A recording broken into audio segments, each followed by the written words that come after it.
บ่ดนดอกให้มึงไปซอยบักรัสเซียเด้อพรสุขไปซอยบักโปรตีนแหน่ไปซอยบักโปรตีนแหน่มันสิตายแล้ว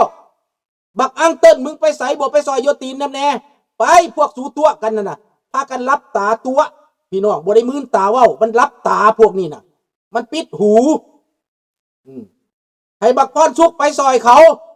พากันไปพวกเว้นหาอ้อยนี่ไปเดี๋ยวนี้ยูเครนบ้านลบใหญ่รัสเซียตายเป็นกองตายอยู่ในทุ่งนาพี่น้องกองลี่หล่อนอยู่ไปคือสิมีลาวอยู่จำนวนหนึ่งในหันเพราะมันส่งไป 4,000 คนบ่เห็นกลับมาจากคนพี่น้อง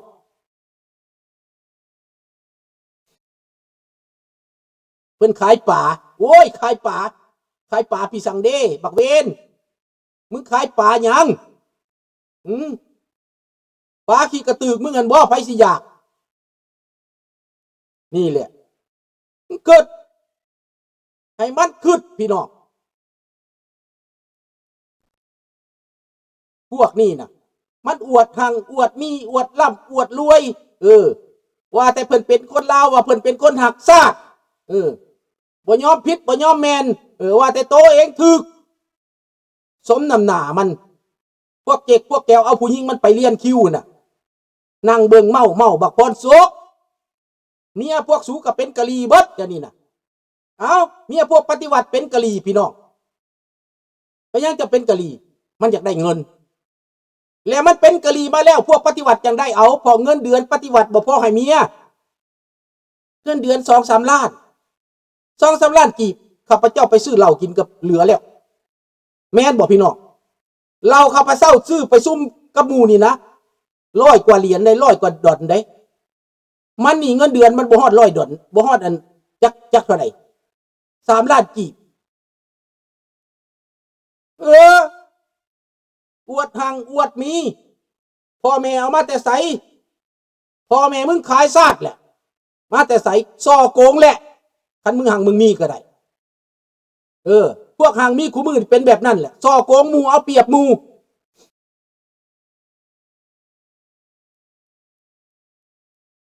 เอาละพี่น้องพวกสันดานนี่นะเฮาบ่ต้องสนใจน้ำมันอีก2 วันการเจรจาโดนัลด์ทรัมป์จัดขึ้นมาเรื่องอิหร่านแล้วหลังจากปักพี่น้องหลังจากปักตามข้าพเจ้าได้ยินนี่งานบุญปักอาทิตย์นี่นะอเมริกาเขาปักนี่เขาอยากยุดเรื่องนี้น้อยหนึ่งโจะไว้แต่เขาเตรียมการเขากดทหารเข้าไปถ้าเบิ่งเด้อถ้าเบิ่งอิหร่านพี่น้อง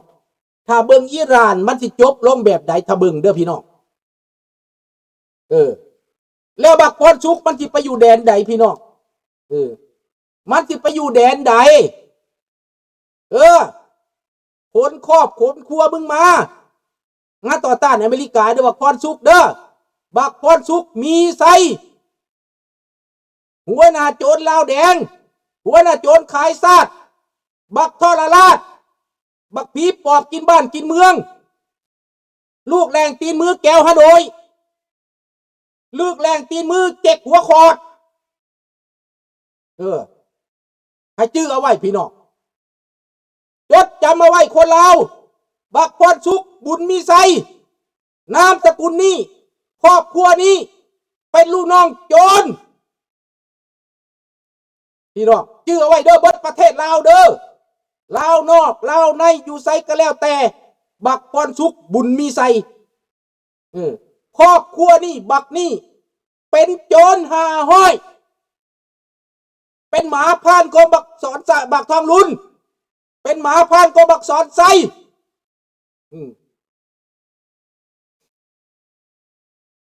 บักยอดบ่บักยอดนั่นโนแมนบักแก้วเอาแก้วมาเป็นตำรวจบักยอดแขวเจิง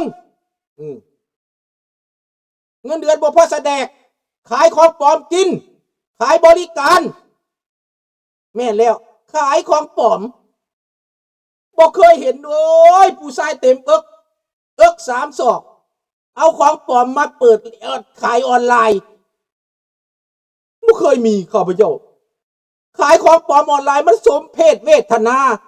ประเทศลาวเจริญแบบนี้เนาะ บักพรสุขบ่ได้ไปขายของปลอมนะบักกันบักยอดบ่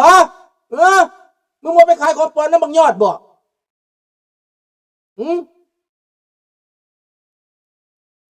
ไปขายของปลอมนะบักยอดไปหน้าด้านคือแก้วหน้าด้านคือองค์เวียด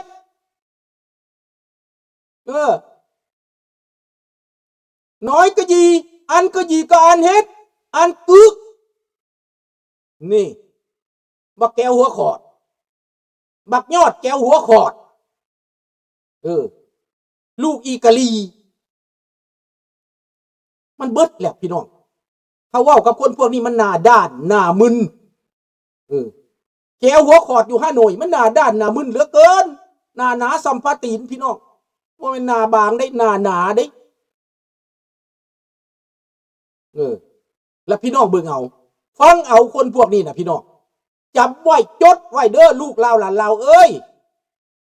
พวกเจ้าอย่าสิอยู่เฉยเด้อรวมกันเฮาอยู่แยกหมู่เฮาตายพี่น้องดังนั้นอยู่ลาวอยู่ไทยอยู่ไสกันได้เป็นใจกับลูกสุนทราเบิดประเทศเด้อ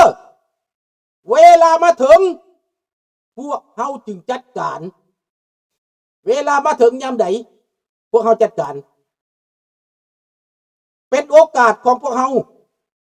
ามีเวลาของเฮาพวกโจรในตอนนี้มันบ้าบ้างแล้วบ้าคลั่งแล้วเดี๋ยวนี้นะโจรลาวแดงบ้าคลั่งแล้วเดี๋ยวนี้นะสิไล่ฆ่าผู้นั้นสิไล่ฆ่าผู้นี้จ้าปราบผู้นั้นจ้าปราบผู้นี้จ้าปราบผู้นั้นจ้าปราบผู้นี้นี่แหละเขาห้องว่าพวกโจรพวกทรราชมันเบิดหนทางเว้าเบิดหนทางสิไปประเทศชาติล่มจมแลนไปขอเงินน้ำเจ้าแผ่นดินไทยน้ำรอสิบขอเงินแหน่พวกขน้อยบ่มีเงินใส่แล้วหนีสินอ้อมคอแล้วขอให้พระองค์มาปกครองเมืองลาวแหน่กราบเข้าไปเลยหัวหน้าบักกันพรสุขได้นี่ได้บักทองหลอยกราบขอเงินแหน่เดี๋ยวนี้ขน้อยสิใส่เงินบาทนะพระองค์ขอให้พระองค์โปรดปรานเด้อโอ้ยสงสารเด้สงสารบักพรสุขบุญมีใส่เด้บักพรสุขบักเว้นหาห้อยบักผีปอบรัฐบาลมึงกันนะขอกราบตีนประเทศไทยขอใส่เงินบาทแล้วเห็นบ่ล่ะไปบ่รอดขายสัตว์กินให้เจ๊กมาโกงกินให้แกมาโกงกินเอาฮู้โฮจิมินห์มาปั้นไว้เมืองลาวประเทศแก้วเป็นขี้ข่าแก้วเป็นทาสแก้วพวกสันดานหมาพวกสันดานหยาบพวกทรราชพวกซาดควายซาดหมานี่แหละพี่น้องสุดของมันเอาแก้วเขามาปั้นหูปตั้งใส่ในประเทศให้พวกเจ้าขึ้นเบิงมันบ่มีหัวใจมันสันดาน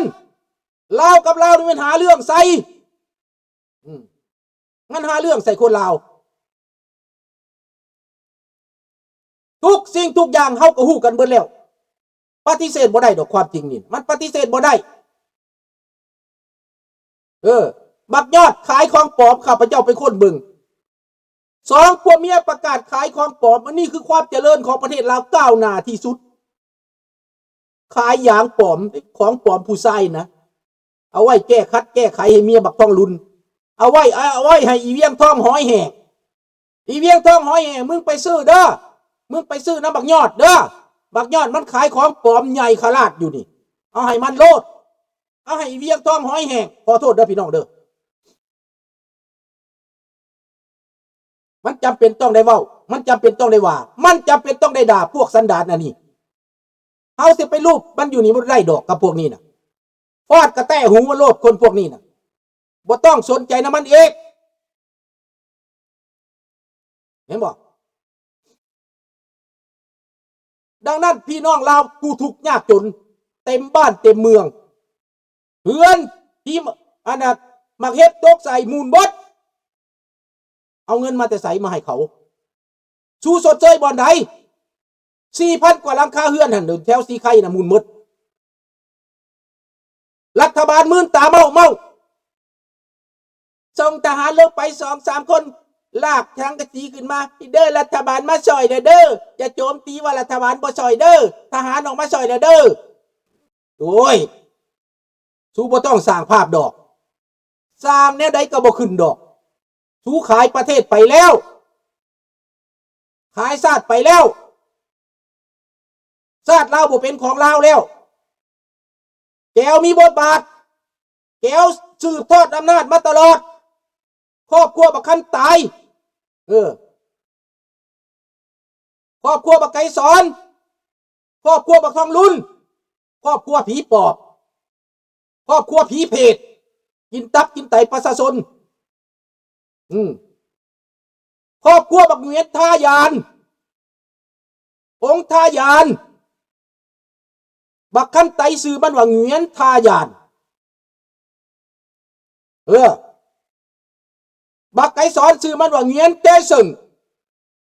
พี่น้องพวกนี้มันแก้วบดบักพรสุกนี่ก็แก้วแม่มันผสมพันธุ์กับแก้วเกิดขึ้นมาเป็นคนสันดานบ่ดีนี่แหละพี่น้องให้คิดเอาเด้อพี่น้องเด้อให้พี่น้องคิดดีๆพิจารณาดีๆสิหักแก้วหักจิกกับคนลาวนี่เป็นจังได๋หักกับคนลาวเป็นจังได๋น้องบุญย่อขึ้นเบิ่งดูคนลาวปัญหาเรื่องไสคนแก้วมันดมก้นเขาเลียก้นเขาเลียตีนเขามันคือจังได๋บักยอดบักพรสุกมันคือจังได๋บักสันดานสะใจบ่พี่น้องด่าแก้วหัวขอดบายมื้อนี้กูเมื่อยแล้วเมื่อยด่าแล้วแต่ว่า Facebook ยังอยู่เด้อยังสิด่า Facebook แต่ว่าYouTube นั่นขอลาลงก่อนเด้ออยู่ YouTube มาทาง Facebook เด้อพี่น้องเด้อมาเข้า Facebook นำกันอยู่ Facebook พี่บาทนี้นะมานำกันอยู่บ่อนนี้มาทาง Facebook สมหวังพรประเสริฐพี่เด้อพี่น้องเด้อเป็นภาษาลาวเด้อสมหวังพรประเสริฐมาโลดมาต่อทางนี้ขอบใจน้องจันทวีเด้อให้$20กินกาแฟเบิ่งดูบักพรสุกขนาดกูเว้าซื่อๆนะเขาให้กาแฟมา$20มึงขายของปลอมหมดมือก็บ่ได้$20เข้าใจบ่ขายของปลอมหมดมือก็บ่ได้$20ข้าพเจ้าเว้ามือเดียวได้กาแฟปั๊บมาเลย thank you น้องจันทวีให้โชคให้ลาภให้ร่ำให้รวยเด้อให้กาแฟมานี่เอากาแฟเพื่อสุขภาพเด้อสบายดีท่านไส้สงครามตอบบักนี้ให้แน่ท่านไส้สงครามตอบทางนี้ตอบบักพรสุกมีไส้นี่นะขอโทษเด้อว่าข้าพเจ้าสิเชิญยาดมนั่นโทษแล้วอย่าคิดมันขายของปลอมพอแล้วเนี่ยมันบ่พอกินบ่พออยากมันถูกมันยากมันลำบากกากรรมบอกเว้นหาห้อยนี่ใส่ขาตั้งคนอย่างดีเอามันกระขักมาทางนี้เด้อพี่น้องเด้อ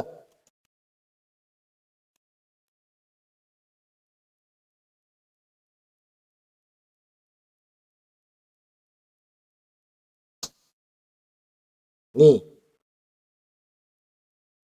มาทางนี้